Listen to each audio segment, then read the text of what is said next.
Attorneys, you can have a powerful courtroom presence.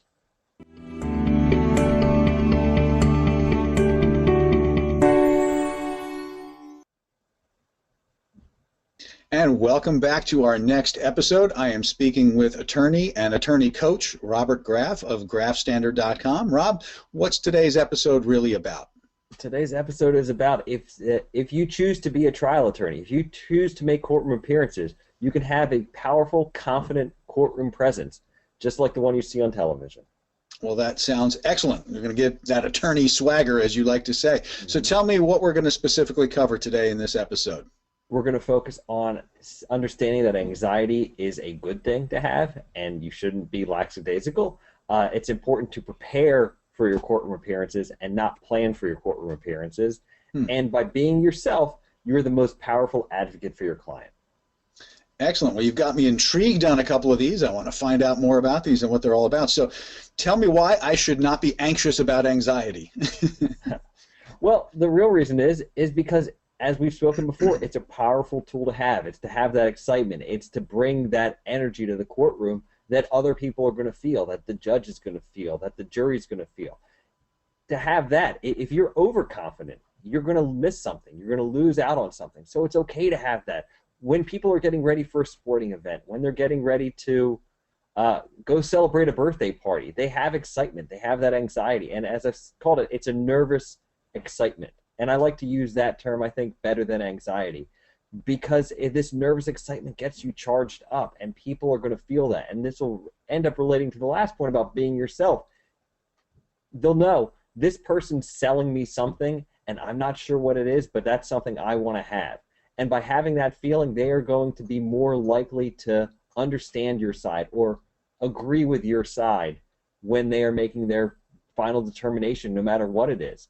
If they feel that this is somebody I can relate to, then they are going to like you. And they are, by that extension, they're going to like your client. And that's what you're really looking for. That's what you're looking for in a courtroom in an adversarial setting. So by having that excitement, by having that nervous energy, you are showing, look how great everything is. But you have to have that energy. And that's where the anxiety stems from, to nervous energy, to excitement.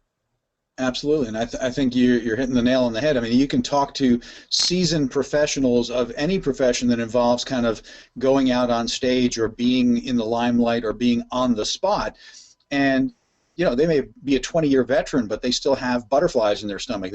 Their heart is still, you know, accelerating as they're getting ready to go on and beyond, and that, you know, is the same exact sensation that somebody who hasn't done it for a long time is going to call anxiety, but it's passion, it's being alive, it's, you know, engaging with your audience or with the moment, you know, and that's good stuff, right? That's you don't want to turn that off.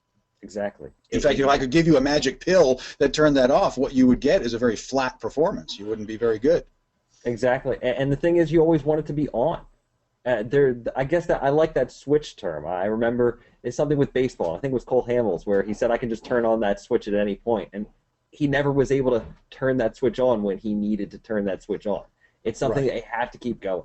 That needs to be ready when you need it to go, rather than trying to ramp up at that point. So part of what you're talking about is, you know, if you can master this thing, if you can get comfortable with anxiety, not squelch it, but also not enhance it, so that you're not talking yourself into a state of panic or being overwhelmed by your anxiety, or what you've referred to as the debilitating level of anxiety. You want kind of just enough anxiety, and that becomes part of you know, being able to harness it and have that powerful courtroom presence, right? It becomes very powerful when you have that harnessed energy right there.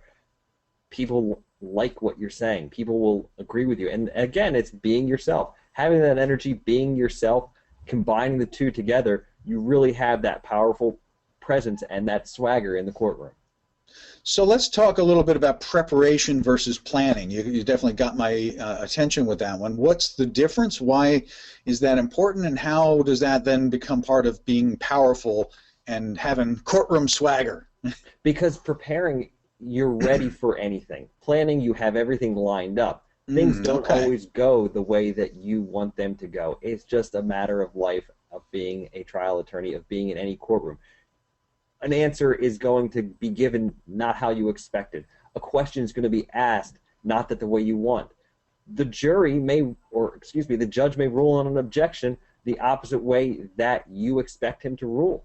No matter what it is, it's important to be prepared for what's going to occur and all the possibilities. But if you plan, if you write out all your questions, you're stuck. You're sitting there reading. I could sit here and we could be talking and I could be reading what I'm reading to you, and that would be, or what we're speaking about, but that would be stiff.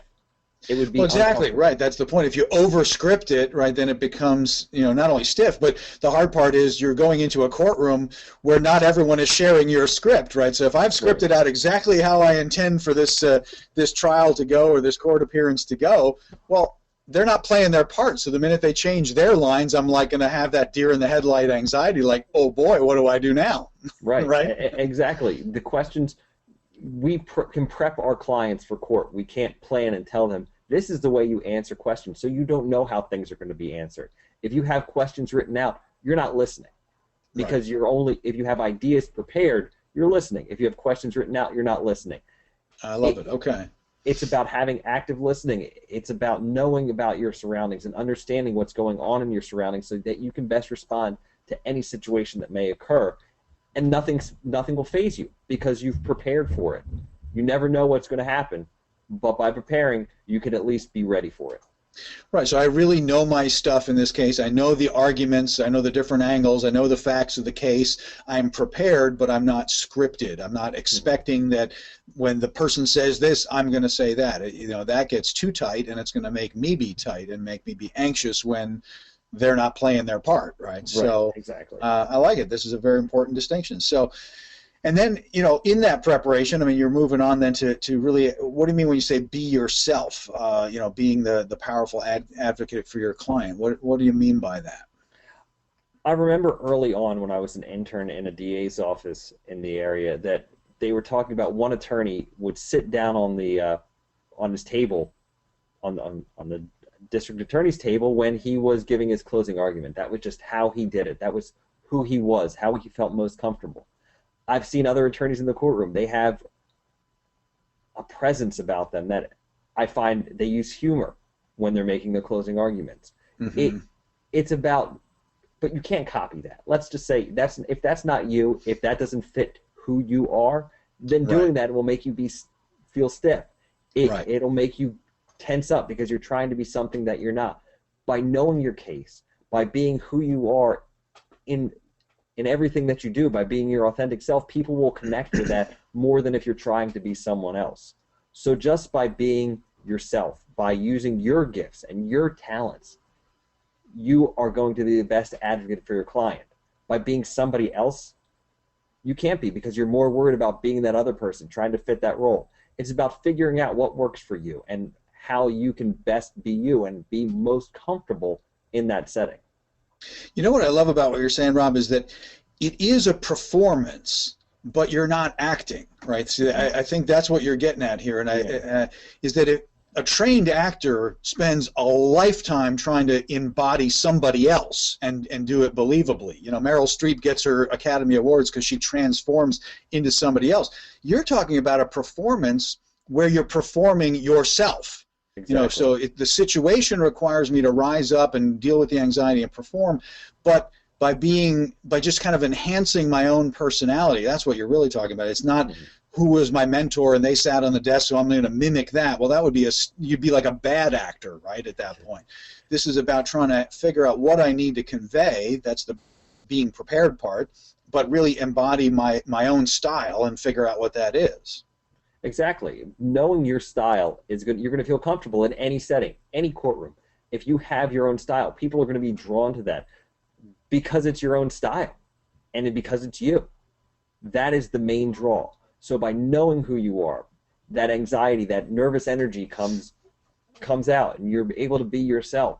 You're able to prepare to be yourself, and you're able to just go and do what you do best. When you went to law school, you passed the bar, you've been a practicing attorney for however long.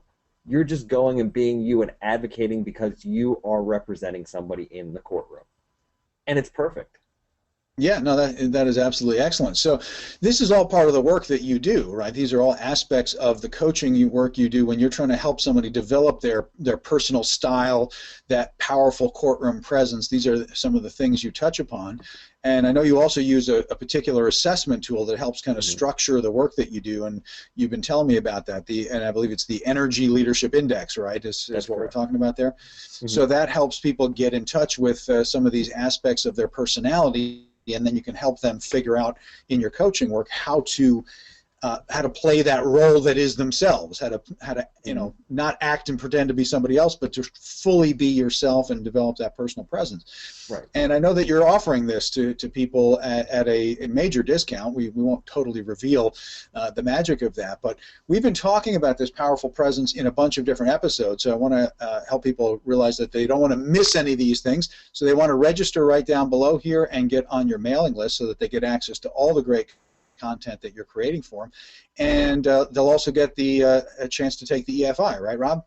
ELI, yes. I'm sorry, ELI, yes, the Yes. Energy Leadership Index, which other people charge over $400 for, I understand, Rob, and you're offering it substantially less than that, but we will not reveal the actual amount. You actually have to get onto Rob's mailing list to find that out. So, Rob, this has been great. I hope people really are getting pumped about developing a powerful courtroom presence and that they'll engage with you around learning more about that. So until our next episode, thank you for your time, Rob. Have a good one.